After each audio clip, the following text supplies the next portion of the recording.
என்னுடைய பரிசுத்த நாமத்திற்கு ஸ்தோத்திரம். இம்மட்டுமாக ஆண்டவர் என்னை வழிநடத்தி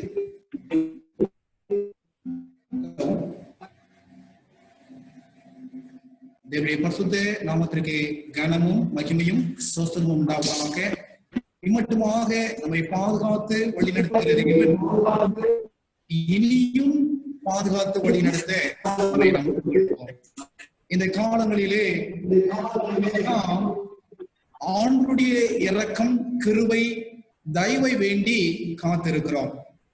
பணம் படைத்தவர்கள் மட்டுமல்ல, பணம் அல்லாதவர்களும், படித்தவர்கள் மாத்திரமல்ல, படிக்காதவர்களும், உயர்ந்தவர்களும், எப்படிப்பட்டவர்களாயிருந்தாலும் தேவன் ஒருவர் உண்டு என்று அறிந்து கொள்வதற்கு ஏதுவான கொடுக்கப்பட்ட கால வாய்ப்புகள் இது என்பதை அறிந்து கொள்ள வேண்டும் என்பதை நாம் அறிந்திருக்கிறோம். விசேஷமாய் ஏன் வாதைகள் பலவிதமாக இந்த உலகத்திலே வந்து கொண்டிருக்கிறது? காரணம் யார்?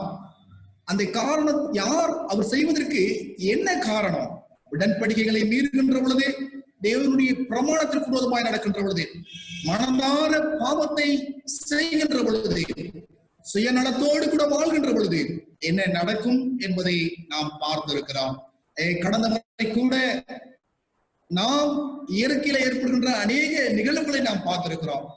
இந்த நாளிலும் விசேஷமாய் எங்களுக்கு வேண்டிய ஆகாரத்தை இன்று எங்களுக்கு தாரும். Give us this day our daily bread. எங்களுக்கு வேண்டிய ஆகாரத்தை தாரும் என்ற தலைப்பின் கீழாக நாம் பார்க்க இருக்கிறோம். கடந்த முறை நாம் பார்த்த பொழுது கொள்ளை நோய்கள், வாதைகள், வியாதி, பிணி, ஈலை, காய்ச்சல் இன்னும் அநேக காரணங்கள் நாம் படித்தோம். காரணம் என்ன என்று நாம் அறிந்து கொண்டோம். இன்னும் புயல் காற்று, வெள்ளமாய் அடிக்கும் மழை, பெரும் கல் மழை, மழை இல்லாத நிலை, அக்கினி வந்த மழை, விஷ பனி, கந்தகம், சத்தம், இடி முழக்கம், மின்னல்கள், பூமி அதிர்ச்சி, உஷ்ணம், எரிவந்தம், இதை குறித்து நாம் படித்திருக்கிறோம். இன்னும் அநேக காரியங்கள் நாம் படிக்க போகிறோம். இது எல்லாம் என்ன அப்படி என்றால், ஆண்டவர் தன்னுடைய வல்லமையை காண்பிக்க பயன்படுத்துகின்ற யுத்தம், ஆயுதங்கள் என்று சொல்லி நாம் அறிந்து கொள்ள வேண்டும்.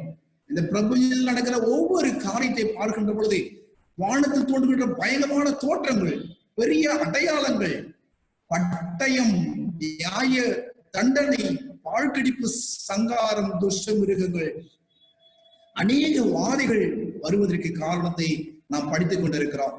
இந்த நாளிலே விசேஷமாய் நாம் படிக்க போகின்ற காரியம் நாம் அறிந்த காரியம்தான். வெட்டி கிளிகள் கொள்ள நோயோடு சேர்ந்து பஞ்சங்கள் எவ்விதமாய் தாக்குகிறது என்று நாம் பார்க்க போகிறோம். விசேஷமாய் வெட்டி கிளிகள். இந்த வெட்டி கிளிகளை குறித்து வேதம் என்ன சொல்லுகிறது? இந்த வெட்டுக்கிளியாலே இந்த உலகத்தினுடைய நிலை எந்த நிலையாய் மாறப் போகிறது என்பதை குறித்து நாம் அறிந்து கொள்ள போகிறோம். யோவேலின் புஸ்தகம் 2வது அதிகாரம் 25வது வசனம், ஜோயல் 2:25. நான் உங்களிடத்தில் அனுப்பின என் பெரிய சேனையாகிய வெட்டுக்கிளிகளும், பச்சை கிளிகளும், முசுக்கட்டை பூச்சிகளும், பச்சை புழுக்களும், பச்சித்த வருஷங்களின் விளைவை உங்களுக்கு திரும்பி அளிப்பேன். அப்ப ஆண்டவர் தெளிவாக சொல்றாரு. யோவேல சொல்லும் போது, நான் உங்களிடத்தில் அனுப்பின இந்த வெட்டி கிளிகள் சாதாரணமாய் வருவது கிடையாது. வேதத்தின்படி பார்த்தோம் என்று சொன்னால் அதை ஆண்டவர் பெரிய சேனை என்று சொல்லுகிறார். ஆண்டவருக்கு இன்னொரு பெயர் என்னன்னா சேனைகளின் கர்த்தர்.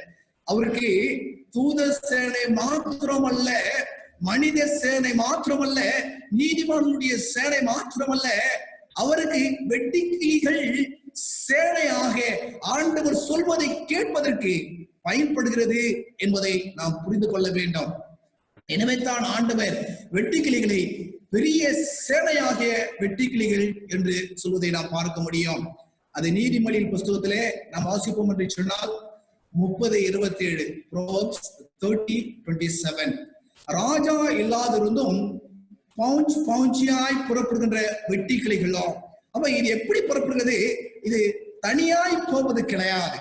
இது போகின்ற பொழுது கோடான கோடியாய், ஆயிரமாய் இது புறப்படும். அதுதான் அங்கே சொல்கின்ற பொழுது பவுஞ்சியாக அது என்ன பண்ணனா புறப்பட்டு ஒரு இடம் விட்டு இன்னொரு இடம் சொல்ல. ராஜாக்கள் அல்ல, எல்லாமே ராஜாக்கள் போல. ஏனென்றால் அவைகள் சேனைகள், பரலோகத்தினுடைய தேவனுடைய சேனை பரலோக ராஜா சொல்வதை கேட்டு செயல்படுவதற்கு இந்த வெட்டுக்கிளிகள் பவுச்சாக புறப்படுகிறது என்று சொல்லி வேதம் சொல்லுகிறது. சங்கீதங்களின் புஸ்தகம் 105வது அதிகாரம் 37 வசனம். Psalms 105:34. அவர் கட்டளையிட எண்ணி முடியாத வெட்டுக்கிளிகளும் பச்சை புலிகளும் வந்தது. அப்ப வேதம் தெளிவா சொல்றது, அவர் கட்டளையிட. நம்ம பார்த்துட்டு இருக்கிறோம், ஒண்ணுமே இல்லாமல் இருக்கும். திடீர் என்கின்ற பொழுது எங்குதான் வந்து தெரியாது, அவ்வளவு வெட்டுக்கிளிகள் வந்து, பச்சை புலிகள் வந்து என்ன செய்யும்? ஆண்டவர் என்ன சொல்லுகிறாரோ அந்த காரியங்களை செய்ய வேண்டியது சேனைகளினுடைய விருப்பம். சேனை தளபதி, சேனை அரசர், உலகத்தினுடைய நியாயாதிபதி, உலகத்தை நியாயத்திருக்கிறவர் என்ன சொல்லுகிறாரோ அதை செய்ய வேண்டிய பொறுப்பு அவைகளுடையது. சங்கீதக்காரன் தொடர்ந்து சொல்லுகிறார் 105:35 அவருடைய தேசத்தில் உள்ள சகல பூண்டுகளையும் அரித்து அவருடைய நிலத்தின் கனியை தின்று போட்டது. இதனுடைய வேலை என்ன? பவுச்சாக, ஆயிரமாக, கோடான கோடியாக புறப்பட்டு வந்து சகல பூண்டுகளையும் சகல நிலத்தின் கனிகளையும் தின்று போடும். இதை ஆராய்ச்சி பண்ணுவோம் அப்படின்னா, ஒரு மனுஷன் ஒரு மாசம் சாப்பிட்றதை இது ஒரே நாள் அழிச்சுட்டு போயிடும். அவ்வளவு பூண்டுகளை அழித்து செல்லும். அதை சங்கீதத்திலே திரும்ப நாம் பார்க்கின்ற பொழுது 78:46, Psalms 78:46. அவருடைய விளைச்சல்களை புழுக்களும் அவருடைய பிரயாசத்தின் பலனை வெட்டுக்கிளிகளுக்கும் கொடுத்தார் என்று சொல்லி வேதம் சொன்னார். அப்ப அவர்கள் பிரயாசப்படுகிறார்கள், அவர்கள் உழைக்கிறார்கள், அவர்கள் ஏரோட்டி கல்லெடுத்து சீர்படுத்தி தண்ணீர் பாய்ச்சி விளைய காத்திருக்கின்ற பொழுது வேதம் சொல்லுகிறதே, அவருடைய விளைச்சலை புலிகளுக்கும் அவருடைய பிரயாசம், வேதனுடைய பிரயாசத்தை வெட்டுக்கிளிகளுக்கும் கொடுத்தார் என்று சொல்லி வேதம் சொல்லுகிறது. தொடர்ந்து யோவேல் சொல்லுகிறார், 1 நாளிலே பச்சை புழு விட்டதை வெட்டுக்கிளிகள் தின்றது, வெட்டுக்கிளிகள் விட்டதை பச்சை கிளிகள் தின்றது, பச்சை கிளிகள் விட்டதை முசுகட்டை பூச்சி தின்றது. என்ன அப்படின்னா, ஏற்கனவே ஆபத்துக்கள், பச்சை புலி விட்டதை வெட்டுக்கிளி, இது எல்லாம் ஒன்று சேர்ந்தது என்று சொன்னால் மனிதன் சாப்பிடுவதற்காக ஒன்றுமே இல்லாமல் போகும் என்று சொல்லி வேதம் சொல்லுகிறது. இது ஏன்? இதனுடைய அனுபவம் என்ன? யாத்ராகமம் 10:4, எக்ஸோடஸ் 10:10-4. நீங்கள் என் சேனைகளை போக விட மாட்டேன் என்பதாகில் நான் நாளைக்கு உன் எல்லைக்குள்ளே வெட்டுக்கிளிகளை வரை பண்ணுவேன். இது மிக முக்கியம். என்ன அப்படின்னா, என் சனம். யார் என் சனம்? எந்த சனம் ஆண்டருடைய வார்த்தையை கேட்டு கற்பனைகளுக்கு செவிதாய்த்து ஆண்டருடைய உடன்படிக்கைக்கு காத்திருந்து அவருடைய பாதத்தில் விழுகிறதோ அது அவருடைய சனம். ஏன்னா, உன்னை தொடுகிறவன் என் கண்மணியை தொடுகிறான் சொல்லி வேதம் சொல்லுது. கர்த்தருடைய பிள்ளைகளுக்கு எங்கெங்கெல்லாம் ஆபத்து வருகிறதோ அந்த பிள்ளைகளை பாதுகாப்பதற்காக என் சனத்திற்கு எந்தெந்த விதத்திலே உபத்திரவம் கொடுக்கப்படுகிறதோ அதற்கு பதிலாக எந்தெந்த இடங்களிலே கர்த்தருடைய பிள்ளைகள் வதைக்கப்படுகிறார்களோ, எந்தெந்த இடங்களிலே சத்தியத்திற்கு தடுங்களாய் நிற்கிறார்களோ, உண்மையான சத்தியம் போவதற்கு யாரெல்லாம் எந்த தேசமெல்லாம் கர்த்தருக்கு விரோதமாய் செயல்படுகிறதோ அந்த தேசத்துக்கு விரோதமாக ஆண்டவர் சொல்கிறார், என் ஜனம். அந்த ஜனத்துக்கு விரோதமாய் யார் செயல்படுகிறார்களோ அவருடைய பிள்ளைகளுக்கு விரோதமாய் அவர்கள் மேலே அவருடைய எல்லைக்குள்ளாக வெட்டுக்கிளிகளை அனுப்புவேன் என்று சொல்லி வேதம் சொல்கிறது.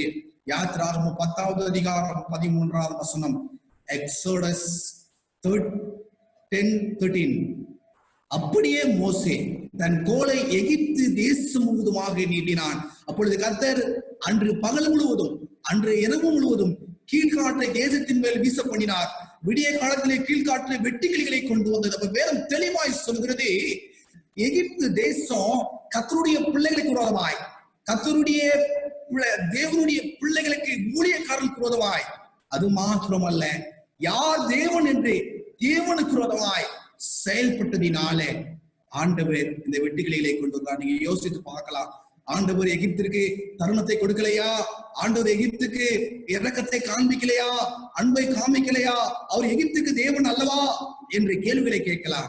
எகிப்திற்கு தேவனா இருந்ததினால்தான் எகிப்தினுடைய பிள்ளைகள் என்கிற பார்வோனு முதல் கொண்டு ஊழியக்காரர் அனைவருக்கும் தேவனா இருப்பதனால தான் அதை மாற்றுவதற்காக அங்கு யோசேப்பை அனுப்பினார். யோசேப்பை அனுப்பி அவர்கள் சத்தியத்தை அறிந்து கொள்ள வேண்டும் என்று சொல்லி யோசேப்பை உயர்த்தி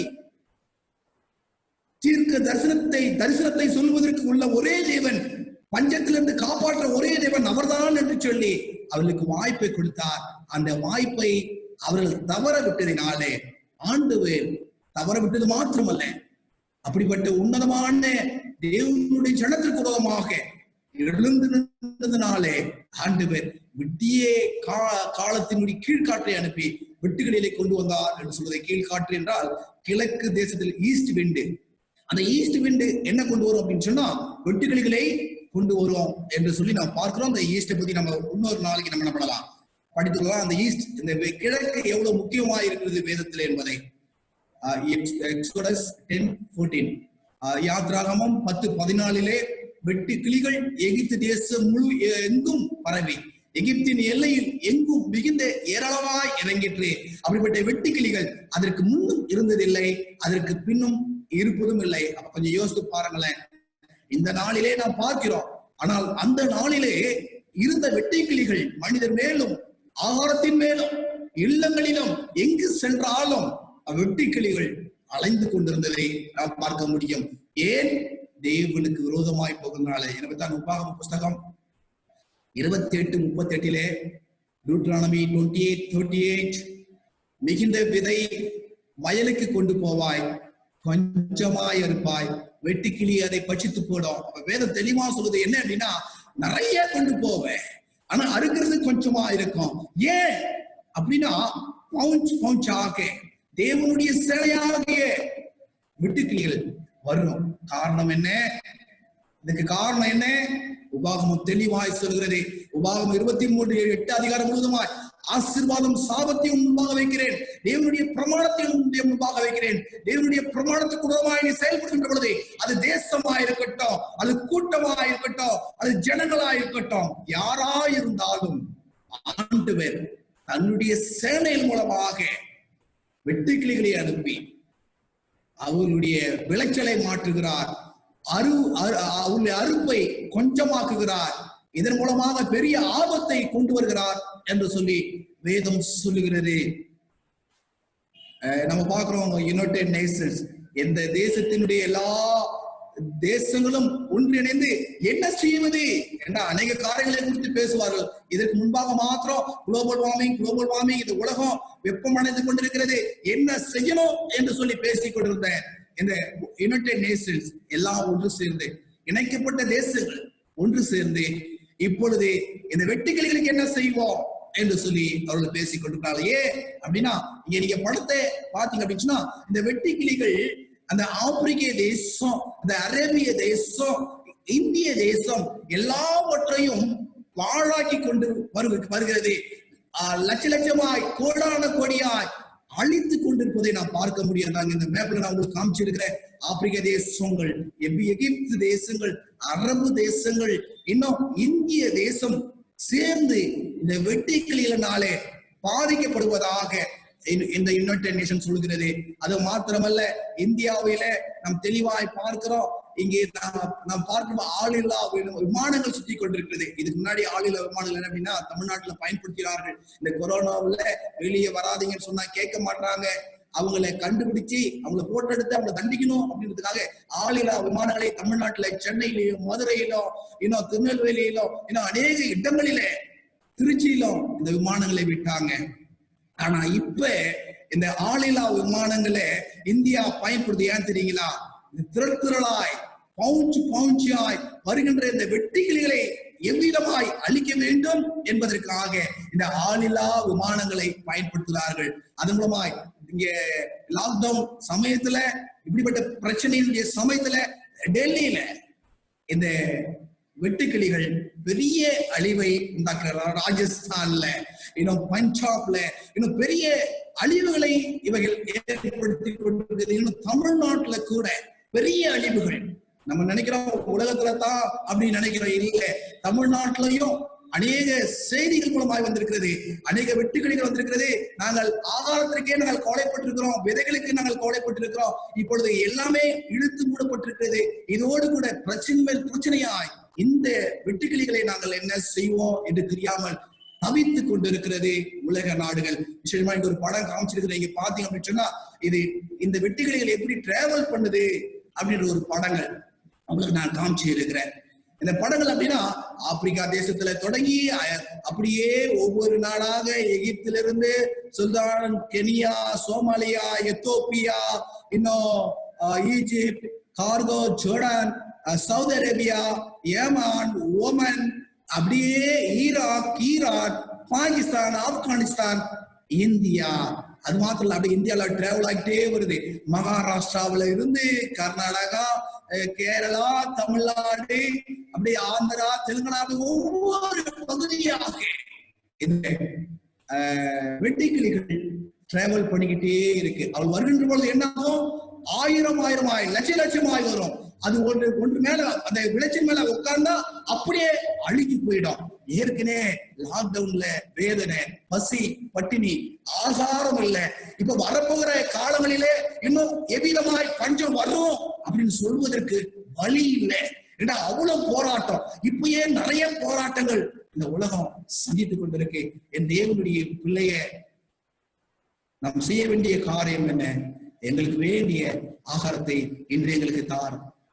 நாம் ஆண்டவரை சார்ந்து இருக்க இப்படிப்பட்ட நிலைமை ஏற்படும் என்ன ஆகும்? சங்கீதம் 105:14, Psalms 105:16. அவர் தேசத்திலே பஞ்சத்தை வருவித்து ஆகாரம் என்னும் ஆதரவு கோலை முற்றிலும் முறித்தார்.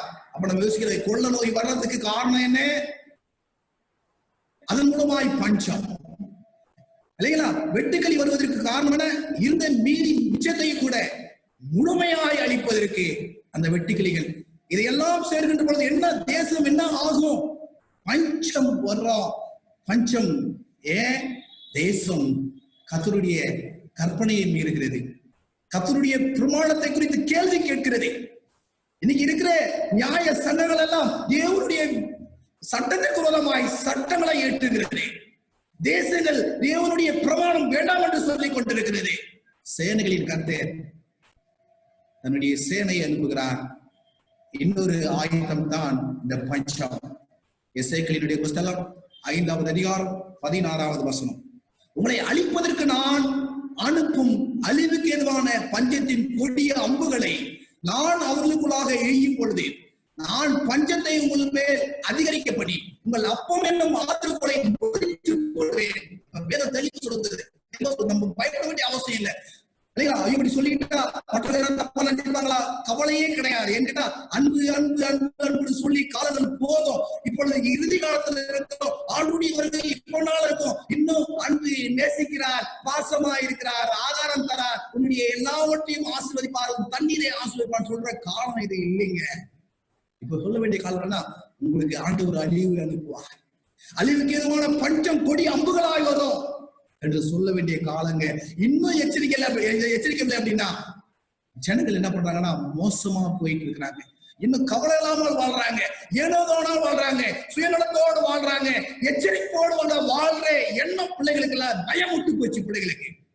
எனவே தான் இந்த கடைசி காலத்துல ஆண்டவர் இந்த வெட்டுக்கிளிகளை அனுப்பி பஞ்சத்தை அனுப்பி ஆண்டவர் எச்சரிக்கைப்படுத்துகிறார் என்பதை நாம் புரிந்து கொள்ள வேண்டும்.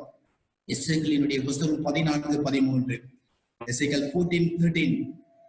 மனுபுத்திரனே, ஒரு தேசம் எனக்கு விரோதமாய் துரோகம் பண்ணி கொண்டே இருந்து பாவம் செய்தால் நான் அதற்கு விரோதமாய் என் கையை நீட்டி அதன் அப்பம் என்னும் ஆதரவுகோலை முறித்து அதன் பஞ்சத்தை அனுப்பி மனுஷரையும் மிருகத்தையும் அதில் இராதபடிக்கு நாசம் பண்ணுவேன். கொஞ்சம் யோசித்து பாருங்களேன். எத்தனை காலம் தான் ஆண்டவர் புதுமையோடு கூட இருப்பார்? எத்தனை ஆயிரம் காலம் ஆண்டவர் காத்து கொண்டிருப்பார்? எத்தனை அளவிற்கு தேசம் திருந்தும் இந்த நாடு திருந்தும் என்று சொல்லி ஆண்டவர் காத்து கொண்டிருப்பார். இந்த மக்கள் திருந்தும் என்று சொல்லி ஆண்டவர் காத்து கொண்டிருப்பார். தேசம் ஆண்டுகளுக்கு விரோதமாய் வருகின்ற பொழுது, 10 பிரமாணத்துக்கு விரோதமாக தேசம் சட்டத்தை ஏற்றுகின்ற பொழுது, வேதத்துக்கு விரோதமாய் தேசம் செயல்படுகின்ற பொழுது, தேவாதி தேவனுக்கு விரோதமாய் கர்த்தருடைய பிள்ளைகளை ஒடுக்குகின்ற பொழுது, வேதம் தெளிவாய் சொல்கிறது, ஆண்டவர் பஞ்சத்தை அனுப்புவார், மிருகங்களை நாசம் செய்வார், மனுஷரை நாசம் செய்வார். இது இப்ப நடக்கிற சம்பவம் கிடையாதுங்க. இது பல வருடங்களுக்கு முன்பாக தீர்க்க தரிசனமாய் சொல்லப்பட்டிருக்கிறது. எரேமியாவின் புஸ்தகத்திலே 28வது அதிகாரம் 2வது வசனம், எரேமியா 28:8, பூர்வ காலம் முதல் எனக்கு முன்னும் உனக்கு முன்னும் இருந்த தீர்க்கதரிசிகள் அநேக தேசங்களுக்கு விரோதமாகவும் பெரிய ராஜ்யங்களுக்கு விரோதமாகவும் யுத்தம், பஞ்சம், கொள்ளை நோய்களின் குறித்து தீர்க்க தரிசனம் சொன்னார்கள். வேத தெளிவா சொல்லுது, இதுக்கு முன்னாடி இந்த தீர்க்கதரிசிகள் என்ன பண்ணாங்களா, பெரிய பெரிய ராஜ்யத்துக்கு விரோதமாக, தேசத்துக்கு விரோதமாக தீர்க்க தரிசனம் சொன்னாங்க. ஆனா இன்னைக்கு இருக்கிற தீர்க்கதரிசிங்க தேசத்துக்கு சோப்பு போட்டுட்டு இருக்கிறாங்க, மக்களுக்கு சோப்பு போட்டுட்டு இருக்கிறாங்க. இன்னைக்கு இருக்கிற மக்கள் என்ன இச்சிக்கிறாங்களோ, அவங்களுடைய ஆசை என்னவோ அதை ஆண்டவனுக்கு கார் தருவாருமா, பங்களம் தருவாரு, உன் பிள்ளைக்கு வேலை தருவாரு, உனக்கு கஷ்டமே வராது, பஞ்சம் வராது, நீ நல்லா இருப்ப, கொடான கொடியா இருப்ப அப்படின்னு என்ன பண்றாங்கன்னா இன்னைக்கு சொல்றாங்க. இன்னைக்கு யாருன்னா தேசத்துமா சொல்ல முடியுமா? சொன்னாங்கன்னா பயம். அந்த வேதம் சொல்லுது, அன்னைக்கு இருந்த தீர்க்கதரிசிகள் தெளிவா சொன்னாங்க, தேசத்துக்கு விரோதமாய் பஞ்சம் வரும், யுத்தம் வரும், கொள்ளை நோய் வரும் அப்படின்னு தைரியமா சொன்னாங்க. எதை குறித்தும் பயப்படல, உயிரை குறித்து பயப்படல. இதனால அநேக தீர்க்கதரிசிகள் கொல்லப்பட்டார்கள். ஏன்? இஸ்ரவேல் தேசத்துக்கு விரோதமாய் சொல்லுகிற பொழுதே கர்த்தருடைய தேசத்துடைய பிள்ளைகளே தீர்க்கதரிசிகளை கொண்டு போட்டாங்க. ஆனாலும் தீர்க்கதரிசிகள் எதை குறித்தும் கவலைப்படல.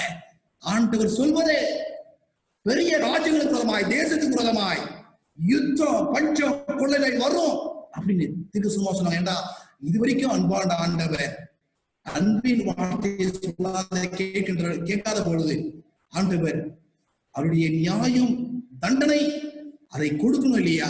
அவருடைய குணத்தை காமிக்கணும் இல்லையா? அவர் யார் என்பதை, நீதிபதி அவர்தான். இந்த உலக நீதிபதிகள் ஆண்டவருக்கு மாறுகின்ற பொழுது அவர் நீதிபதியின் காமிக்கணும் இல்லையா? சட்டங்கள் மாறுகின்ற பொழுது தேவனுடைய சட்டம் நிற்கிறது என்று அவர் காண்பிக்கணும் இல்லையா? அதுக்குதாங்க ஆதியாகமம் 12:10, ஜெனிசியஸ் 12:10. இதை நீங்க வாசிங்க அப்படின்னா ஏற்கனவே திருத்தமா நடந்த சம்பவம். அந்த தேசத்திலே பஞ்சம் உண்டாயிற்று, தேசத்திலே பஞ்சம் கொடிதா இருந்தபடியால் ஆபிராம் எகிப்து தேசத்திலே தங்கும்படி அவ்விடத்திற்கு போனான். நம்ம தெளிவா பாக்குறோம், ஆண்டவர் ஆபிரகாமை அழைக்கிறார், நீ தேசத்தை விட்டு வா, தகப்பனுடைய வீட்டு விட்டு வா, எல்லாவற்றையும் விட்டு வா, நான் உன்னை பார்த்துக்கிறேன். அவர் புறப்பட்டு வந்தாரு, தேசத்துல பஞ்சம் உண்டாயிற்று. ஆனாலும் அவருடைய விசுவாசம் எவ்விதமாய் இருந்தது என்று சொன்னால், விசுவாசின் தகப்பனாய் மாறுபடியா ஆண்டவர் எங்கெல்லாம் பார்த்தாரோ அங்கெல்லாம் ஆண்டவர் பாரு, அவர் ஆபிரகாம் எகிப்து தேசத்திலே தங்குபடி அவ்விடத்திற்கு போனானா, ஆண்டவரும் உடன் போகிறார். உடனே இங்கே உடனே அவர் முட்டி போட்டு ஜெபம் பண்ணி, ஆண்டவரே தேசத்துல பஞ்சத்தை இன்னைக்கே மாத்திருங்க அப்படின்னு இல்லைங்க. அவருக்கு தெரியும் பஞ்சம் அனுப்புவது யார் என்று தெரியும். எனவே அவர் தன்னுடைய வாழ்வை என்ன செய்யணுமோ அதை பார்க்க. இன்னைக்கு கூட பிள்ளைங்க எல்லாம் வரும், எல்லாம் மாறணும்னு சொல்லி யோசிச்சுட்டு இருந்தோம் அப்படின்னு சொன்னா எப்படி தேசம் எச்சரிப்பை பெறுவோம்? பிள்ளைகள் காத்திருக்க வேண்டும். நான் படிக்க போறோம் இன்னும் தொடர்ந்தது. ஆதியாகமம் 26:11, ஜெனிசியஸ் 26:1. ஆபிரகாமின் நாட்களில் உண்டான பஞ்சத்தை அல்லாமல் பின்னும் ஒரு பஞ்ச தேசத்தில் உண்டாயிற்று. அப்பொழுது ஈசாக்கு பெலிஸ்தியருக்கு ராஜாவாக அபிமெலேக்கு இடத்தில் கேராக்கு போனான். இங்க நம்ம பார்க்கிறோம், அதே பஞ்சமானது ஆபிரகாம் காலத்தில் உண்டானது, ஈசாக்கு காலத்தில் உண்டானது. அப்ப இங்கே ஆண்டவர் தெளிவா சொல்றாரு, ஈசாக்கு சொல்றாரு, நான் உனக்கு அடுத்த வசனத்துல செகண்ட் வேர்ட்ஸ்ல, நான் உனக்கு சொல்லும் தேசத்திலே குடியிருக்கிறேன், நீ எகிப்துக்கு போகாதே. அப்ப ஆண்டவர் தெளிவு சொல்றாரு, இப்ப நீ ஜெபம் பண்ணு, இந்த பஞ்செல்லாம் போயிட்டோம் அப்படின்றது வேற. ஆனா ஆண்டு சொல்றாரு, நீ போ, பஞ்சம் இருக்கும், நீ போ, நான் உன்னை எந்த இடத்துக்கு போக சொல்றோம் அங்க போ, அங்க இரு, நான் உன்னை பார்த்துக்கிறேன். ஆனா பஞ்சம் இருக்கும். அப்ப இன்னைக்கு கூட நாம் நிறைய காரியங்களை நாம் அறிந்து கொள்ள போகிறோம். ஏன்னா இங்க வேதம் சொல்லுது, பஞ்சம் வந்தா என்ன நடக்கும் அப்படின்னு சொல்லிட்டு. ஆதியாகமம் 14:41-30, ஜெனிசிஸ் 41:30. அதன் பின் பஞ்சம் உண்டாயிருக்கும், 7 வருஷம் வரும். அப்பொழுது எகிப்து தேசத்தில் அந்த பரிபூர்ணம் எல்லாம் மறக்கப்பட்டு போகும், அந்த பஞ்சம் தேசத்தை பாழாக்கும். யோசேப்பு கர்த்தருடைய பிள்ளை, அவர் சொல்றாரு, பரிபூர்ணம் எல்லாம் மறக்கப்பட்டிருக்கும், ஆசீர்வாதங்கள் எல்லாம் மறக்கப்பட்டிருக்கும். ஏன்? ஒன்றுமே இல்லையா? ஆகாரம், அதை தொடர்ந்து யோசேப்பு சொல்றாரு 41:54. யோசேப்பு சொல்லியபடியே 7 வருஷம் பஞ்சம் தொடங்கியது, சகல தேசங்களிலும் பஞ்சம் உண்டாயிற்று.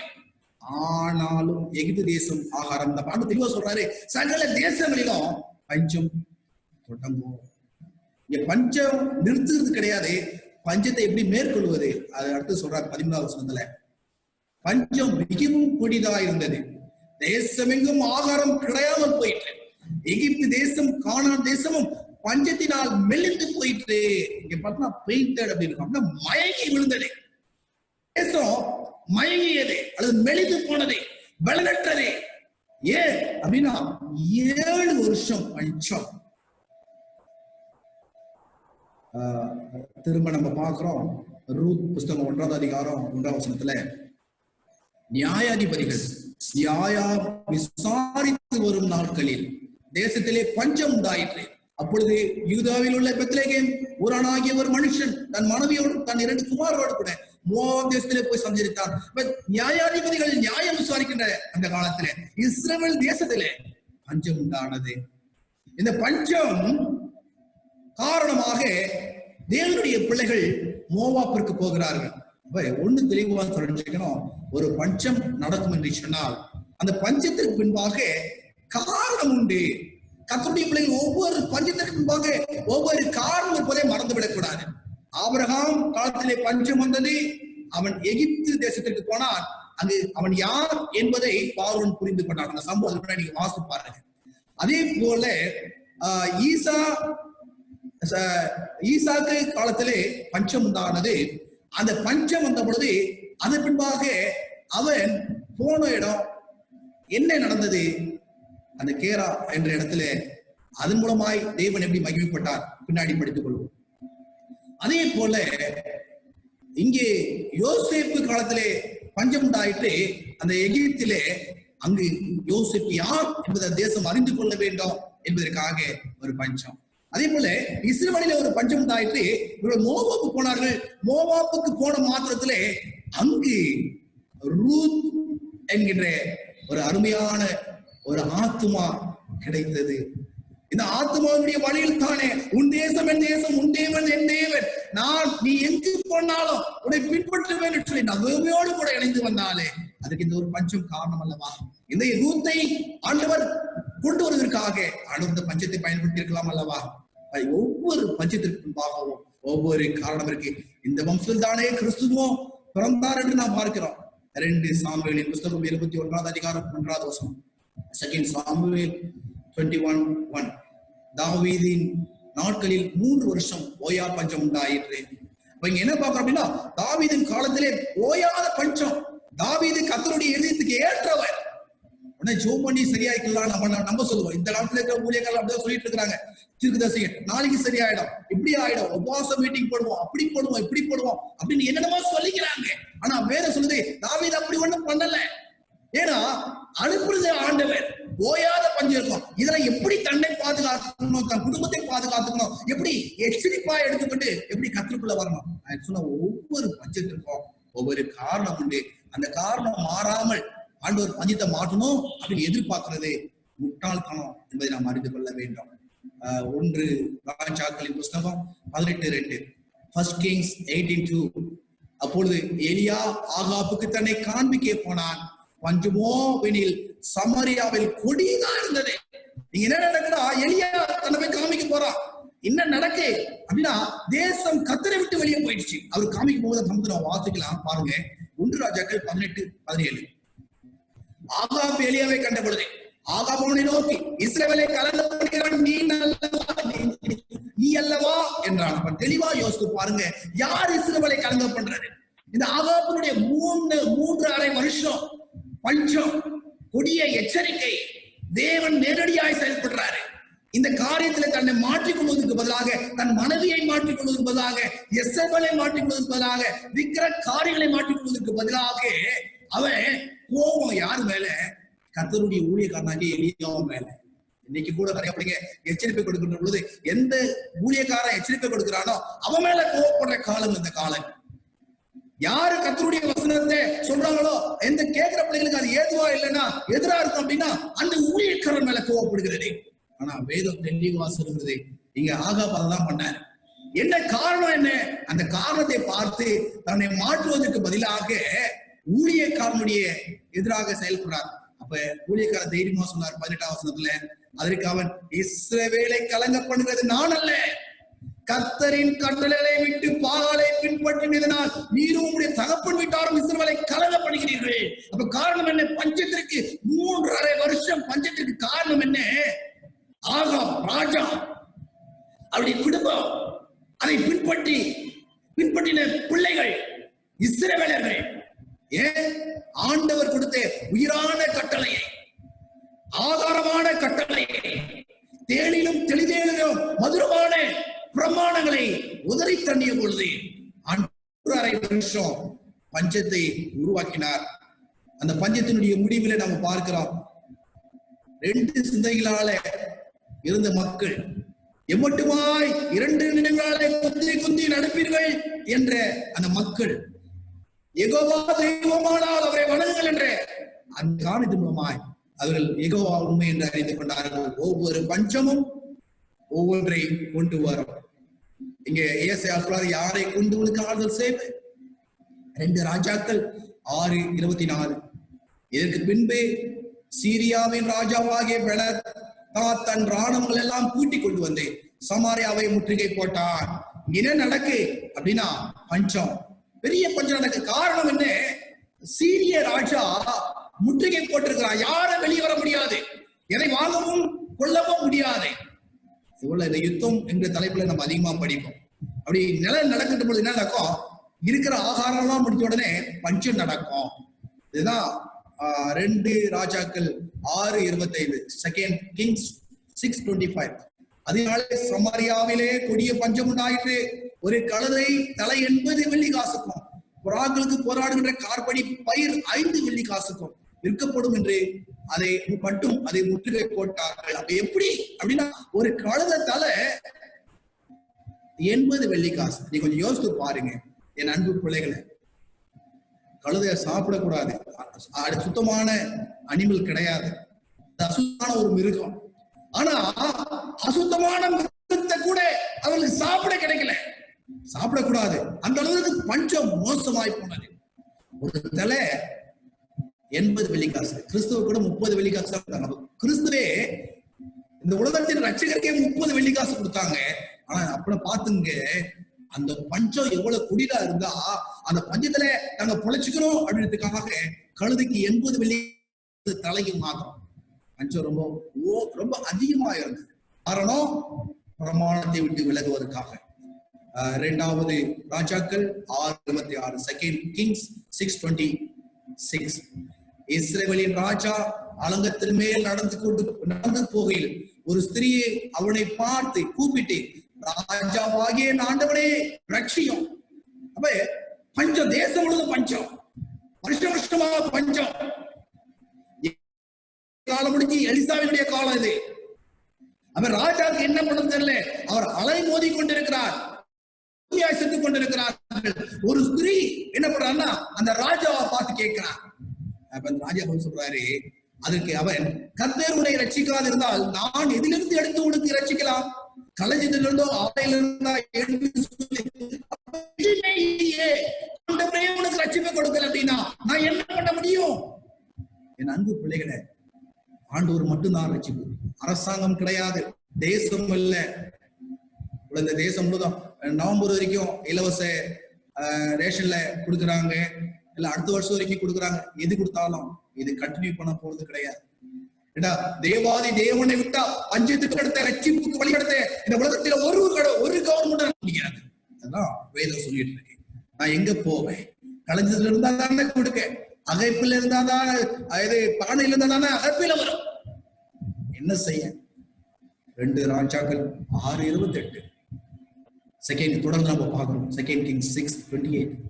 ராஜா பெண்ணும் அவளை பார்த்து, உனக்கு என்ன வேண்டும் என்று கேட்டான். அதற்கு அவள், இந்த ஸ்திரீ என்னை நோக்கி, உன் மகனை தான், அவனை இன்று தின்போம், நாளைக்கு என் மகனை தின்போம் என்றால் இந்த கழுத தலை 80 வெள்ளி காசு அதுவும் கிடைக்கல.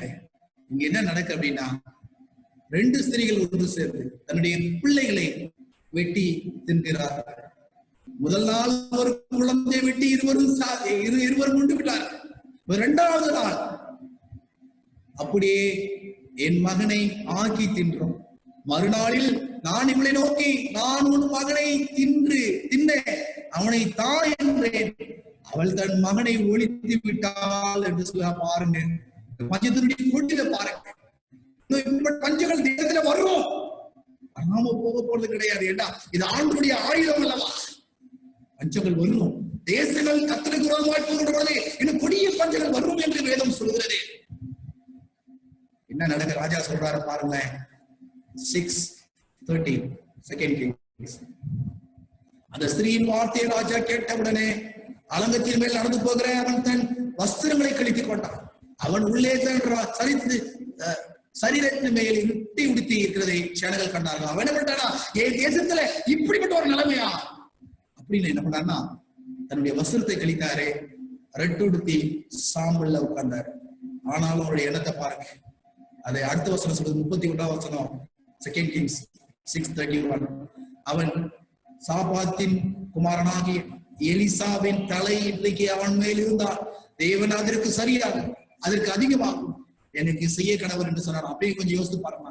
இவ்வளவு கொடிய பஞ்சம், கொடிய பஞ்சம் அப்படின்னா கர்த்தருடைய பிள்ளைகள் எச்சரிக்கை கொடுக்கின்ற பொழுது இவங்க என்ன பண்ணணும், தேசத்தில் இருக்கிற விக்கிர ஆராதனையை, தேவனுக்கு விரோதமான காரியங்களை, பாவத்தை, அநியாயத்தை, துன்மார்க்கத்தை, பொல்லாப்பை மாற்ற தங்களுடைய அதிகாரத்தை பயன்படுத்தணும். ஆனா அதை விட்டுட்டு எந்த ஊழியக்காரன் எச்சரித்தானோ அந்த ஊழியக்காரனுடைய தலையை எடுக்கணும். எப்படிப்பட்ட உலகம் பாருங்க. அந்த ஊழியக்காரனுக்கு பொதுவாக செயல்படணும் அப்படின்னு தான் என்ன பண்றாரு, நினைக்கிறாரு. ஒளிய தன்னை மாத்தணும், தன் தேசத்தை மாத்தணும், கர்த்தர் கொடுத்த பொறுப்பை ஒழுங்கா செய்யணும் அப்படின்ற எண்ணம் இல்லாம போச்சு. நான் இங்க நிறைய வசனத்தை போட்டா நான் மெயினான மாத்திரம் வாசிக்கிறேன். 6:32. இந்த ஆள் எளிய இடத்துக்கு வருமுன்னே அவன் அந்த மூப்பரை நோக்கி, என் தலையை வாங்க அந்த கொலைப்பாதனுடைய மகன் ஆள் அனுப்பினான். பார்த்தீங்களா? அப்ப எப்பேர் பாருங்க. அப்படின்னா தேசத்துல பிள்ளைகளை வெட்டி சாப்பிடுற அளவுக்கு பஞ்சம் போயிட்டு இருக்கு. இதற்கு கர்த்தர் தான் தெரியும்.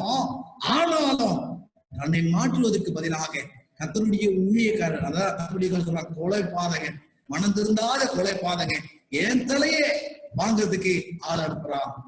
தேவனுடைய பிள்ளைகள் தெளிவாய்த்து கர்த்தருடைய பிள்ளைகள் எச்சரிப்பு கொடுக்குறாங்கன்னா ஏதோ போட்டியிலேயோ பொறாமையினாலே கிடையாது, உங்களை குறை சொல்லணும் என்பதற்கு கிடையாது. உங்களுடைய தவறை எடுத்து உரைத்து, உங்களுடைய பொல்லாப்பை எடுத்து உரைத்து நீங்கள் தேவனால் ரட்சிக்கப்படணும் என்ற ஒரே நோக்கம் தான். மறந்துடாதீங்க தேவனுடைய பிள்ளைகளை. அதை விட்டுட்டு இல்ல நான் ஓகே, நான் நல்லா இருக்கிறேன் அப்படின்னு நினைச்சிட்டீங்க அப்படின்னு சொன்னா உங்களை மாத்த யாரும் முடியாது. ஏன்னா அந்த ராஜாவுக்கு தெரியும் ஆண்டவர் தான் அமைச்சாருன்னு சொல்லி. ஆனாலும் கர்த்தருடைய ஊழியக்காரனுடைய தலையை என்ன பண்றாருன்னா எதிர்பார்த்துட்டு இருக்கிறார். 6:33 சொல்றாங்க, பொல்லாப்பு கர்த்தரால் உண்டானது, நான் இனி கர்த்தருக்கு காத்திருக்க வேண்டியது என்ன என்று ராஜா சொல்றான்.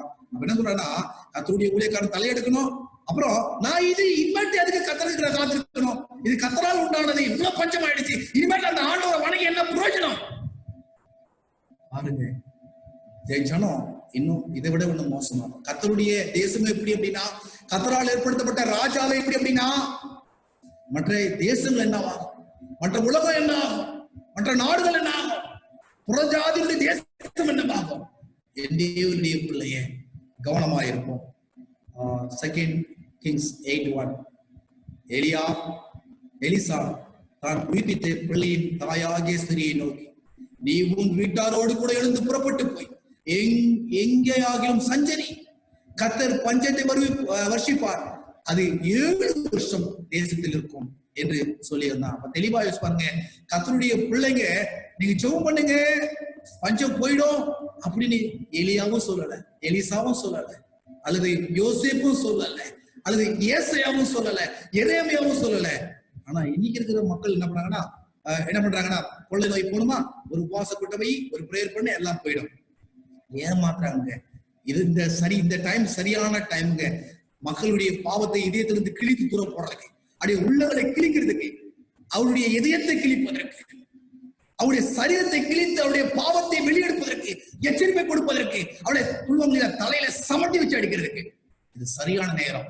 அதை பயன்படுத்துவதற்கு பதிலாக ஆண்டவருடைய அன்பை தவறாய் பயன்படுத்தி எச்சரிப்பு கொடுக்காம தேசத்தை பாழாய் போயிட்டு எல்லாம் சரியாயிடும், இன்னும் மே மாசம் சரியாயிடும், ஏப்ரல்ல சரியாயிடும், அல்லது ஜூன்ல சரியாயிடும், அக்டோபர்ல சரியாயிடும் அப்படின்னு ஏமாத்திட்டு இருக்கிறாங்க. எல்லாம் இங்க சொல்றது 7 வருஷம் தேசத்துல பஞ்சம் தான். இப்ப இருக்கிற நிலைமை எத்தனை வருஷம் சொல்ல முடியாது. ஆனா ஆண்டவர் ஒவ்வொரு காரியத்தையும் அனுப்புறாரு அப்படின்னா அதுக்கு பின்னாடி பெரிய ஆண்டவர் என்ன திட்டம் வைத்திருக்கிறார். இங்க அந்த பாக்குறோம், அந்த ஸ்திரீனுடைய பஞ்சம் தீர்ந்தது, அவள் கர்த்தரை பின்பற்றுவதற்கு அது காரணமா இருந்தது நம்ம பார்க்கிறோம். நெகேமியாருடைய காலங்களில, அதாவது எஸ்ரா, நெகேமியா, தானியேல், இந்த காலங்களில என்ன நடந்தது? பாபிலோனிலிருந்து அவர்கள் வந்தாச்சு. 5:3 நேரு சிலர் எங்கள் நிலங்களையும் எங்கள் திராட்சை தோட்டங்களையும் எங்கள் வீடுகளையும் நாங்கள் அடமானமாய் வைத்து இந்த பஞ்சத்திலே தானியம் வாங்கினோம் என்றார்கள். என்னன்னா காலத்துல பஞ்சமாகப்பட்டது வந்துட்டே இருந்தது. அதான் ஏசாயா 51:19 சொல்றாரு. 51:19 ஐசாயா. இவ்விரண்டும் உங்களுக்கு சம்பவித்தது. உங்களுக்கு பரிதபிக்கிறவன் யார்? உனக்கு பரிதபிக்கிறவன் யார்? வாழ்க்கடிப்பும் சங்காரமும் பஞ்சமும் பட்டயமும் வந்தது. யாரை கொண்டு உனக்கு ஆறுதல் செய்வேன் இல்லைங்களா? பாருங்க, தேசத்திற்கு ஆறுதல் சொல்றதுக்கு வழி கிடையாது. எதை வச்சு சொல்ல முடியும்? நீ செய்யற பாவத்தை செஞ்சுட்டே ஆண்டவர் உனக்கு ஆகாரத்தை அனுப்பிச்சு விடுவாரு, ஆகாரம் கொடுக்கப்படும் அப்படின்றது கிடையாதுங்க. யாரை கொண்டு உனக்கு நான் தான் சொல்லுவேன் என்ற வாழ்வதற்கின்ற வார்த்தை எல்லாம் அவர்கிட்ட அல்லவா இருக்கு. ஆனா இது வந்தது அவர்கிட்ட இல்லவா? யார்கிட்ட எடுத்து ஆறுதல் கொடுக்க முடியும்? ஏசாயா தொடர்ந்து 20 சொல்றாரு. உன் குமாரர் மூர்ச்சித்து விழுந்தார்கள், அவர்கள் வலையிலே சிக்குண்டே கலைமானை போல எல்லா வீதிகளின் முனைகளிலும் கர்த்தருடைய உக்கிரத்தினாலும் உன் தேவனுடைய கண்டித்தினாலும் நிறைந்தவர்களாய் கிடக்கிறாங்க. யாரை கொண்டு ஆறுதல் பண்ண? என் தேவனுடைய பிள்ளைகளை. இதெல்லாம் தேசத்திலே சம்பவிக்கும். நம்ம நிறைய காரியங்களை படிச்சிருக்கிறோம். இது எல்லாமே வாதைகளுக்குள்ளாக வருகிறது. இது எல்லாமே தேசத்திலே சம்பவிக்கும். எசேக்கியேல் 7:15. வெளியே பட்டயம், உள்ளே கொள்ளை நோயும் பஞ்சமும் உண்டு. வயல் வெளியில் இருக்கிறவன் பட்டயத்தால் சாவான், நகரத்தில் இருக்கிறவனோ பஞ்சமும் கொள்ளை நோயும் பச்சிக்கும் என்று சொல்லி வேதம் சொல்லுது. பாருங்க, எங்க இருந்தாலும் சரி, தீர்க்க தரிசிகள் தைரியமா சொன்னாங்க. சங்கீதம் 37:19. அவர்கள் ஆபத்து காலத்திலே வெட்கப்பட்டு போகாதிருந்து பஞ்ச காலத்தில் திருப்தி அடைவார்கள். சில சமயம் நம்ம என்ன பண்றோம் அப்படின்னா, வேதத்துல ஒரு வசனங்களை எடுத்துக்கொண்டு ஆண்டவர் என்ன பண்ணுவாரு, என்னை திருப்தி ஆக்குவார் அப்படின்னு நினைச்சிட்டு அமைதியா உட்கார்ந்தாரு. இன்னொரு வசனத்தை எடுத்துட்டு என் கொள்ளை நோயை குணமாக்குவார் அப்படின்னு சொல்லி உட்கார்ந்துடுறோம். இன்னொரு வசனத்தை எடுத்துட்டு அவர் வசனத்தை அனுப்பி ஆண்டவர் என்ன பண்ணுவாரு, என்னை சுகமாக்குவார்னு காத்துட்டு இருக்கோம். இன்னொன்று வாதையும் கூடாரத்தை அணுகாது அப்படின்னு காத்துட்டு இருக்கோம். இல்லைங்களா? சந்தோஷம். இன்னும் மற்ற வசனங்கள்லாம் இருக்கு, அதையும் பார்க்கணும் இல்லையா? எப்ப வாதையும் கூடாரத்தை அணுகாது, எப்ப வசனத்தை அனுப்பி உனக்கு சுகம் கொடுப்பார்? 10 பிரமாணத்திற்கு நீ திரும்பி வந்தாதான், கர்த்தருடைய பிரமாணத்தை நீ உயர்த்தினாதான். இல்ல அப்படின்னா என்ன வேணாலும் நடக்கும். சிம்பிளா இந்த வசனத்தை எடுத்துட்டு அந்த காலத்து மக்களே கர்த்தர் செய்ய மாட்டாரு, அவர் அப்படிப்பட்டவர் அல்ல, அவர் அன்பானவர், அவர் பாசமானவர், கருணையானவர். எரேமியா 5:12 பார்க்கிறோம்.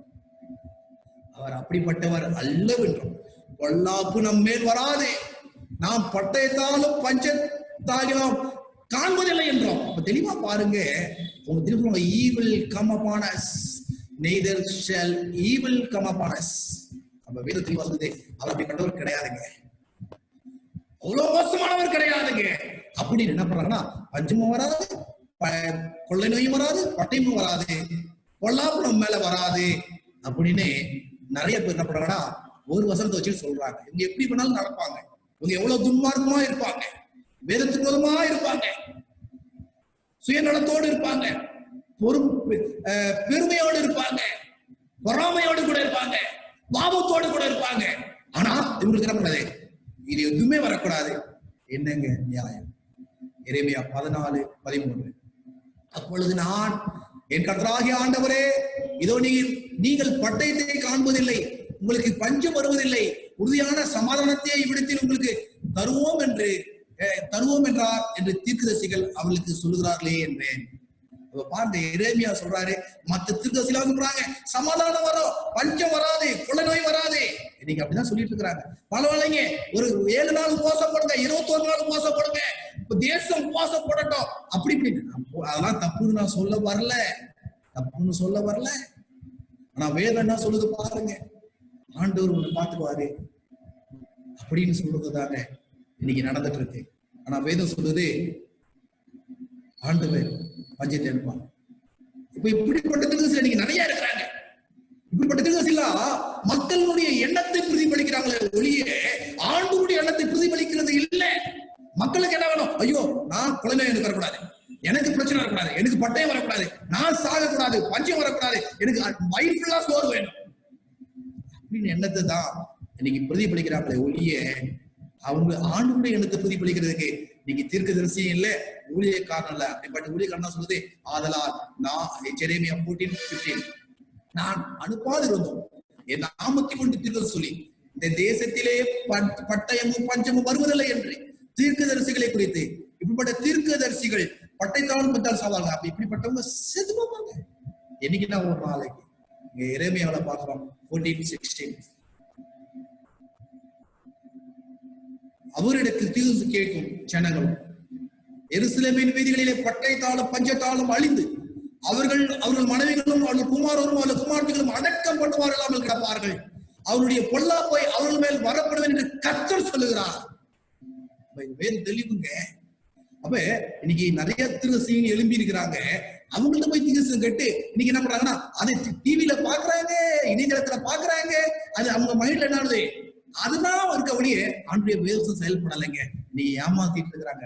சரியாயிடுங்க, இன்னும் 1 மாசம் சரியாயிடும், 2 நாள், ஒரு வாரத்துல நம்ம எல்லாம் சேர்ந்து பாசிட்டிவ் பிரேயர் பண்ணலாம். தேசத்துல இருந்து பஞ்சத்தை ஆண்டவர் அனுப்பிடுவாரு, இதை அசுத்தமான ஆவியை ஆண்டு குறைச்சிடுவாரு.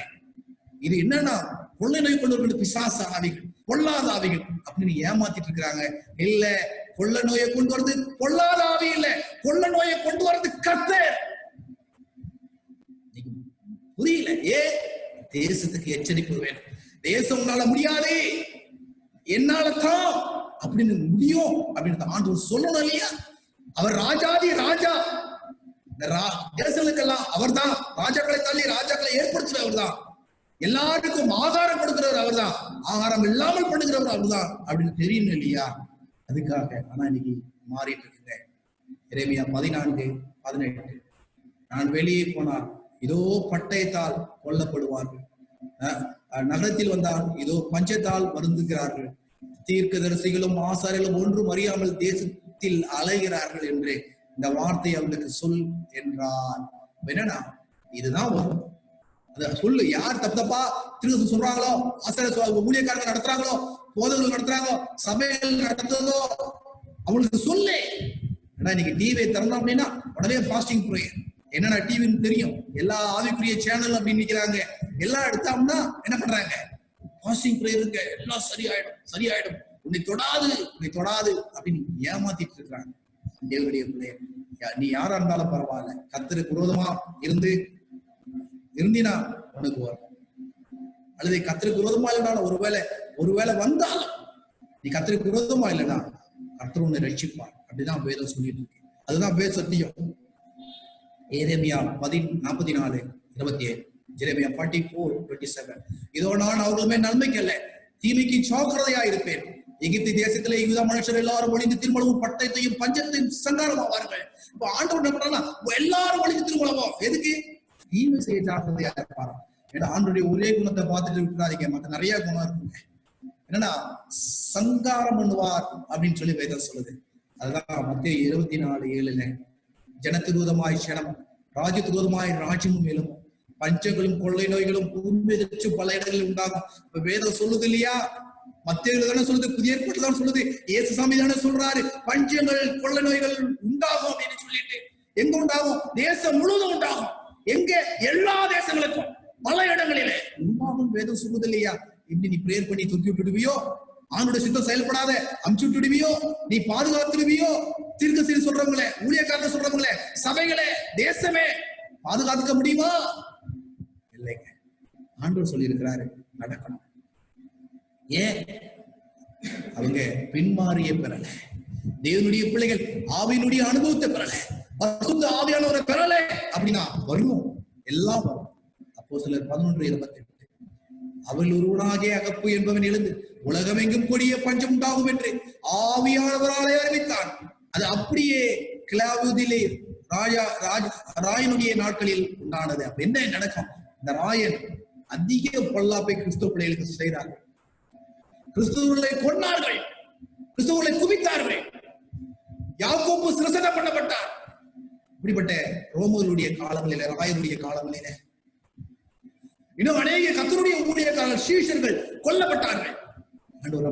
உலகம் எங்கும் கொடிய பஞ்சத்தை அனுப்பினார் என்று சொல்லி வேதம் சொல்லுது. பழைய ஏற்பாட்டு காலம் மாத்திரம் இல்லைங்க, அல்ல ஆண்டவர் பழைய ஏற்பாட்டுல அவர் கற்பனையினுடைய ஆண்டவர், புதிய ஏற்பாட்டுல கிருபையினுடைய ஆண்டவர் சொல்லி ஏமாத்திட்டு இருக்கிறார். சிலுவைக்கு பின்னாடி நிறைய கிருபை வந்துருச்சு அப்படின்ட்டு இல்லைங்க. உலகம் முழுவதும் கொடிய பஞ்சம் வந்தது. பழைய ஏற்பாட்டுல மறந்துடாதீங்க. எதுக்கு பஞ்சம்? பிரமாணத்தை இருக்கின்றது. பிரமாணம் ஒளிஞ்சு போச்சுன்னு சொல்றவங்க இப்ப எப்படி பஞ்சம் ஒளிஞ்சு போச்சுன்னு சொல்றோம் இல்லையா? பஞ்சத்தினுடைய காரணம் என்ன? பிரமாணம் இருந்தா ஒளிச்சுன்னா, பிரமாணத்துக்கு எதிராக நடந்தா பஞ்சம். நீங்க அப்ப என்ன அர்த்தம்? பிரமாணம் இருக்கிறது எதிராக நடக்கின்ற பொழுது, அது தேசமா இருக்கட்டும், மனிதனா இருக்கட்டும், ஊழியனா இருக்கட்டும், பஞ்சம் வரும். நம்ம உலகம் முழுசும் பாக்குறோம். நம்ம இந்தியாவை பார்ப்போங்க. இந்தியாவுல நிறைய பஞ்சம் வந்திருக்கு. சில பஞ்சங்கள் நான் உங்களுக்கு கொடுத்திருக்கிறேன். நிறைய பஞ்சம், கொஞ்சம் பஞ்சம் கிடையாது இந்தியாவுல. 1943 வங்காளதேசத்துல பஞ்சம், 1783 இன்சாலிசா பஞ்சம், 1770 பெரும் வங்காள பஞ்சம், 1791 இன் மண்டை பஞ்சம், 1866 ஒரிசாவுல பஞ்சம், 1630 டெக்கான் பஞ்சம், 1873 பீகார் பஞ்சம், 1837 ஆக்ரா பஞ்சம். அந்த டெக்கான் பஞ்சத்துல சென்னையெல்லாம் வந்துடும். நிறைய இருக்கு. இதெல்லாம் நீங்க எடுத்து வாசித்து பாருங்களேன், என்ன நடந்தது இந்தியா. இதுல ஆயிரக்கணக்கான பஞ்சம் இருக்கு. இந்த பஞ்சம் கொடுக்கறதுக்கு காரணம் எடுத்துக்கலாம். இதுல மில்லியனா லட்சமா மக்கள் இறந்தாங்க. அதுதான் முக்கியமான பஞ்சம் சொல்லி கொடுத்துருங்க. எங்க? இந்தியா தேசத்துல நீங்க பாக்குறீங்க, படம் பாருங்க. இதெல்லாம் ஆப்பிரிக்கா தேசம் கிடையாது, இந்தியா. ஒரு பஞ்சத்தை மாத்தி நான் சொல்லிடுறேன் பாருங்க. 1888 94 வரைக்கும் 11 மில்லியன் பேர் உயிர் இழந்தார்கள். 11 மில்லியன். அங்க பைபிள்ல சொல்லி பார்த்தோம் இல்லையா? அங்க நடக்க பாருங்க. தகனம் செய்யவோ அடக்கம் செய்யவோ முடியாத அளவுக்கு மக்கள் இறந்தாங்க. தகனம் செய்ய முடியல, 11 மில்லியன் இறந்தாங்க. அதான் பாக்குறீங்க. இது இந்தியா தெருவுங்க, இந்தியாவினுடைய தெரு. இந்த தெருவுல என்னுடைய நிலையை பாருங்க. பிணம் கிடக்க அப்படியே. அங்க நீங்க மேல படத்தை பாத்தீங்க அப்படின்னா அப்படியே கழுகள் உட்கார்ந்துட்டு இருக்கு. அதுக்கு எதா பண்ணிக்கல. ஏன்னா அவங்களுக்கு அதுக்கு மீறி, அதான் நம்ம வேதத்துல வாசிக்கிறோம், பட்சிக்கல் என்ன பண்ணோம், சாப்பிடும். அடக்கம் பண்ணுவதற்கு ஆட்கள் இல்லை. நடந்துச்சுங்க, இன்னும் நடக்கும். நடந்துருச்சு, நடந்துருக்கு. நம்ம பாக்குறோம். அது மாத்திரம் இல்ல, இங்க வேத சொல்வது பாக்குறோம். வங்காள மக்களில் 1/3 பங்கு. நம்ம அடிக்கடி நம்ம வெளிப்படுத்தல வாசலாம் 1/3 பங்குன்னு வாசிக்கணும் இல்லையா? அப்ப 10 மில்லியன் மக்கள் இறந்து போனாங்க. எங்க? வங்காள தேசத்துல. அப்படின்னு என்ன அர்த்தம்? 1/3 பங்கு மக்கள் தொகை. இது மாதிரி ஒவ்வொரு இடத்திலும் அழிஞ்சது பஞ்சம். நம்முடைய இந்த தேசத்துல இன்னும் நிறைய நடந்துட்டு இருக்கு. இந்த இதனுடைய மெயினா என்னன்னா, இந்த யுனைடெட் நேஷன் எல்லாம் சேர்ந்து என்ன செய்ய அப்படின்னு யோசிக்கிறாங்க.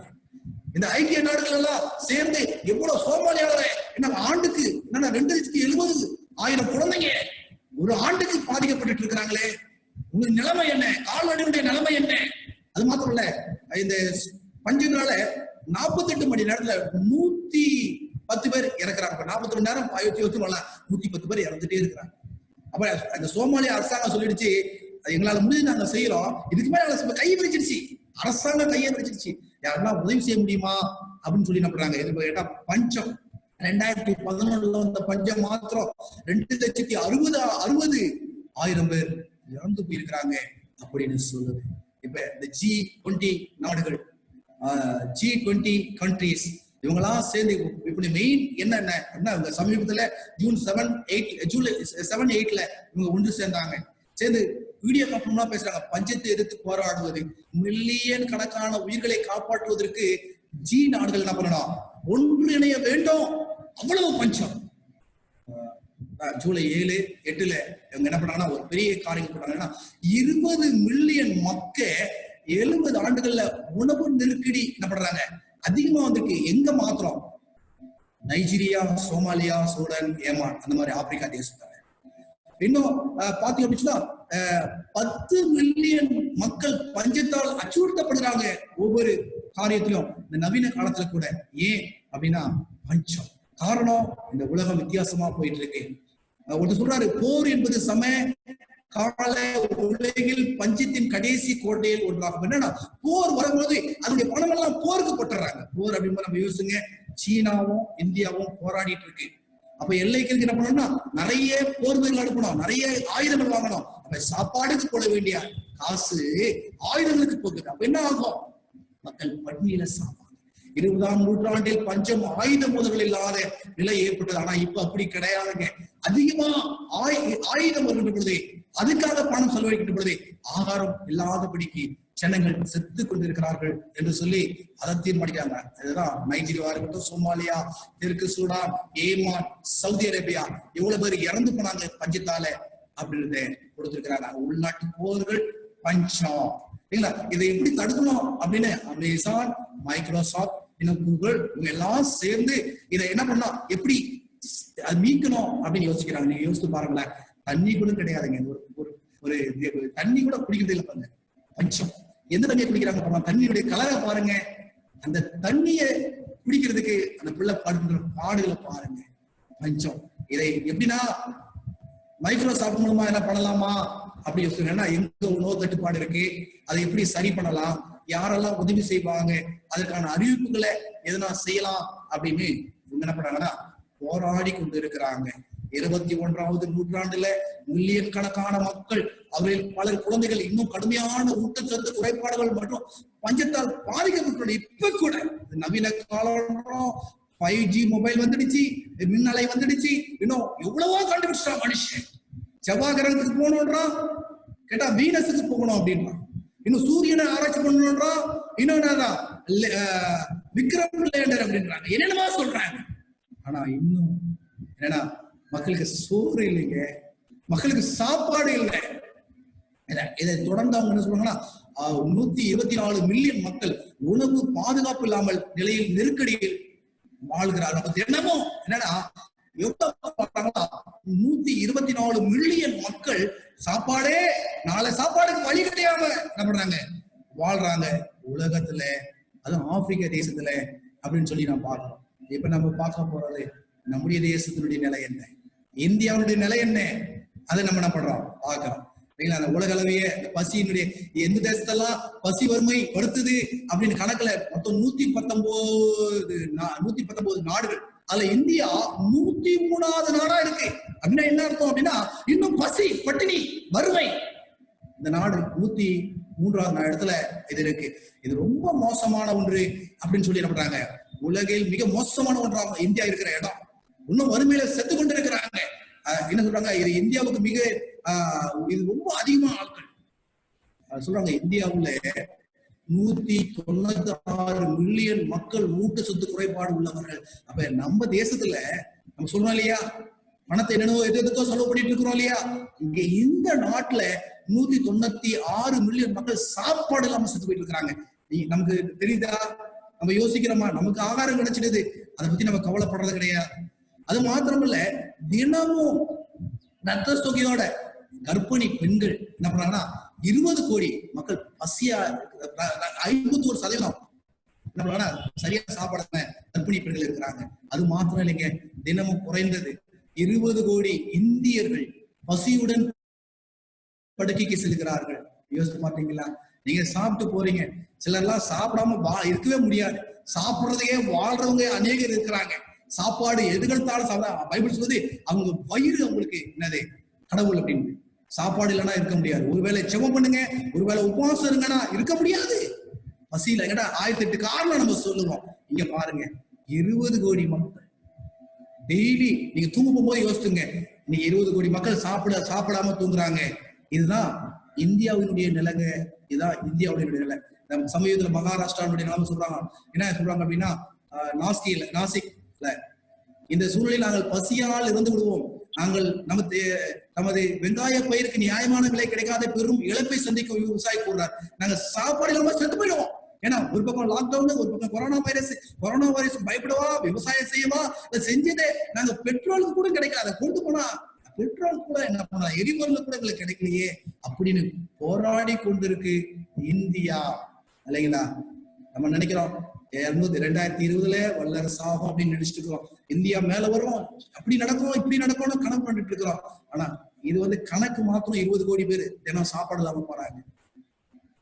அது இல்லாம ஒன்றும் அதிகமா இருக்கிறாங்க. நம்ம கணக்கு தெரியாத இருக்கிறாங்க. சமீபத்தில் பீகார்ல ஒரு ரயில்வே ஸ்டேஷன்ல ஒரு சின்ன குழந்தை தன்னுடைய தாய் செத்து போனது தெரியல. அந்த தாயினுடைய அந்த பூச்சிட்டு அதை பிடிச்சி இழுக்குது. ஏன்னா பாவம், எத்தனை நாளுக்கு தான் அந்த தாய் தான் வயிற்ற கட்டி அந்த கிடைச்ச அந்த பிச்சு எடுத்தது இல்ல, அந்த கிடைச்ச காரியங்களை பிள்ளைக்கு கொடுத்து பிள்ளைய உயிரை வளர்த்தா. பிள்ளை உயிரோடு இருக்கு. ஆனா அந்த தாய் தான் வயிற்றுக்கு ஒண்ணும் போடல, ஒண்ணுமே கிடைக்கல. அந்த தாய்க்கு செத்து போனான். இந்த பிள்ளைக்கு தெரியல, அம்மா தன்னை ஊட்டி வளர்த்து தனக்கு கொடுத்த அம்மா ஒண்ணு இல்லாத இருந்து செத்து போனாலும் தெரியல. அம்மா பசிக்கு அப்படின்னு நினைச்சதோ இல்லையோ அந்த பிள்ளை அந்த அம்மாவை அப்படி இழுக்குது. இது சமீபத்துல இணையதளத்திலையும் நியூஸ்களிலும் பிரபலமாய் நம்ம போனதை நம்ம பார்த்திருக்கிறோம். இந்தியாவுல இப்ப நடந்த சம்பவம், சமீபத்துல போன மாசம் நடந்த சம்பவத்தை நான் உங்களுக்கு சொல்லிட்டு இருக்கிறேன். எத்தனை பிள்ளைங்க ஆகாரம் இல்லாம இருக்கிறாங்க. மத்தேயு 25:40, மேத்யூ 25:40. அதற்கு ராஜா பிரதித்திரமாக, மிகவும் சிறியவராகிய என் சகோதரராகிய இவர்களில் ஒருவனுக்கு நீ எதை செய்தீர்களோ அதை எனக்கே செய்தீர்கள் என்று மெய்யாகவே உனக்கு சொல்லுகிறேன் என்றார் என்று சொல்லி பேர சொல்லுது. தேவனுடைய பிள்ளைங்க, ஆண்டவர் நியாயத்திற்கு போறது இந்த இது செஞ்சியா அதை செஞ்சியான்னு கிடையாதுங்க. இந்த சிறியல் ஊருக்கு நீங்க என்ன செஞ்சுக்கிறீங்க? நான் சமீபத்துல பார்த்த 1500 கோடி சொத்து இருக்கு. ஆனா கொரோனா மதித்து போனார். அப்படியே பணத்தை தூக்கி அப்படியே போடுறாங்க. சமீபத்துல இது கர்நாடகா பகுதியில கூட அநேக இடங்களில பணத்தை நடுரோட்டை தூக்கி போட்டாங்க. அதை ஹேண்டில் பண்ணும் பொழுது அதை குப்பை வண்டியில தூக்கிட்டு போனாங்க. அது இந்த கிரெயின் வச்சு தூக்கிட்டு போனாங்க. அதை மரியாதையோட அப்படியே உருட்டி விட்டாங்க. நம்ம பார்க்கிறோம். எவ்வளவு சொத்து இருந்தாலும் உனக்கு பின்னாடி வர போறது இல்லையே. இது ஆண்டு நமக்கு அருமையான ஒரு தருணம் கொடுத்துட்டா இல்லையா? நம்ம உதவி செய்வதற்கு, நாம் பகிர்ந்து கொள்வதற்கு, நாம் அவர்களையும் நினைத்து பார்ப்பதற்கு, ஆகாரம் இல்லாமல் தூங்குகிற பிள்ளைகளை நினைத்து பார்ப்பதற்கு ஆண்டு ஒரு பெரிய பாக்கியமா அதை நம்ம எடுத்துக்க முடியாது. இந்த சிறியில் ஒருவனுக்கு நீ எதை கொடுக்க போறீங்க? வேதம் சொல்லுது faith in your famine. அப்படின்னா இந்த பஞ்சத்துல விசுவாசம். என்ன விசுவாசம் அப்படின்னா, ஆண்டவர் எனக்கு கொடுப்பார், நான் பகிர்ந்து கொடுக்கிறேன். என் ஆண்டவர் சொல்லி இருக்கிறாரு, இந்த சிறில் ஒருவனுக்கு நீ என்ன சொல்வியோ என் ராஜா சொல்லி இருக்கிறாரு, என் பிதாவினால் ஆசீர்வதிக்கப்பட்டவர்களே இந்த சிறில் ஒருவனுக்கு நீங்க செஞ்சீங்க, செய்யாதவர்களே பார்த்து என் பிதாவினால் சபிக்கப்பட்டவர்களே என்னை விட்டு அப்புறம் போகும். இந்த சிறில் ஒருவனுக்கு நீங்க ஒன்றும் செய்யலையே அப்படின்னு ஆண்டவர் இந்த உலகத்துல அநேக காரியங்களை அனுப்புறார் அப்படின்னு சொன்னா, நம்முடைய விசுவாசம் இந்த பஞ்சத்திலும் கொள்ளணும். இந்த வெட்டிக்கிளி என்ன வந்தாலும் சரி, அன்றென்று வேண்டிய ஆகாரத்தை ஆண்டவர் எனக்கு தருவார். என் ஆண்டவர் என்னை பலப்படுத்துகின்ற பொழுது என் சகோதரனையும் என் சகோதரியும் தாங்குவே அப்படின்னு உள்ள மாறிவாங்க. எத்தனை காலத்துக்கு சேர்த்து வைக்க போறோம்? என் பிள்ளைகளுக்கு வேணும், அவங்க படிப்புக்கு வேணும், அதுக்கு வேணும், இதுக்கு வேணும். எவ்வளவு சேர்த்து என்ன தண்ணி பண்றாங்க? 4 பேருக்கு உதவி செய்யும். அதுதான் ஆண்டவர் கணக்கு எடுக்கிறாருங்க. அதுதான் ஆண்டவர் ஜீவ புத்தகத்துல எழுதுறாரு. இவங்களுக்கு என்ன செஞ்சீங்க, அவருக்கு என்ன செஞ்சீங்க, அதுதாங்க. எவ்வளவு சேர்த்தீங்க, என்னத்தை கட்டுனீங்க, என்னத்தை வாங்குனீங்க அப்படின்றது கிடையாது. அநேக கிறிஸ்துவ பிள்ளைங்க உதவி செய்வதற்கு கேள்வியில கொஸ்டின் மார்க்கா இருக்கிறாங்க, கஞ்சத்தனமா இருக்கிறாங்க. அது உங்களுக்கு உங்க ஐஸ்வர்யவா உங்களுடைய பிள்ளைகளுக்கு சேர்க்க வேணான்னு இல்லைங்க. அதுல படிக்கிற பிள்ளைகளை யோசித்து பாருங்க. நீங்க உங்க பிள்ளைகளுக்கு கொடுக்க வேணான்னு இல்லை, நீங்க வீடு கட்ட வேணான்னு இல்லை, எல்லாம் செய்யுங்க. ஆனா கடவுளுக்கு கொடுக்கிறதை கொடுங்க. அதனுடைய பிள்ளைகளுக்கு தாங்குங்க, அவருடைய குறைவுகளை தாங்க, பரிசுத்தவான்களை தாங்கினாங்க, ஆண்டவருடைய பிள்ளைகளை தாங்கினாங்க. நம்முடைய விசுவாசம் எப்படி இருக்குங்க? நம்முடைய விசுவாசம் என்ன? நம்ம சாப்பிட்டு ஆலயம் போனோம், ஜெபம் பண்ணணும், பிரேயர் போனோம், ஊழி போனோம், அது மாத்திரம் விசுவாசம் கிடையாது. ஆண்டவர் சொல்றது விசுவாசம் வேணும். இந்த சிறுவர்களுக்கு கொடுங்க, அதுதான் விசுவாசம். இந்த காலகட்டத்தில் நம்ம தெளிவா தெரிந்து கொள்ளும். இப்படிப்பட்ட கஷ்டமான காலங்கள் வருகின்ற போது நிற்போம், அவர்களை தாங்குவோம், அவருடைய கர்த்தருக்கென்று செய்வோம். இப்படிப்பட்ட ஒரு பெரிய சிலாக்கியத்தை ஆண்டவர் உங்களுக்கும் எனக்கும் தருவாராக. ஆமென்.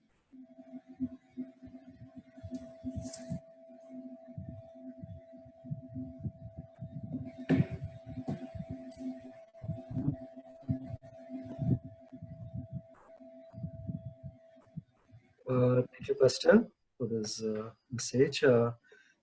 நம்மளுக்கு க்ளோசிங் சாங் நம்மளுக்கு ஷீலா ஆண்டி நம்மளுக்கு ஸ்பெஷல் சாங் பாடுவாங்க.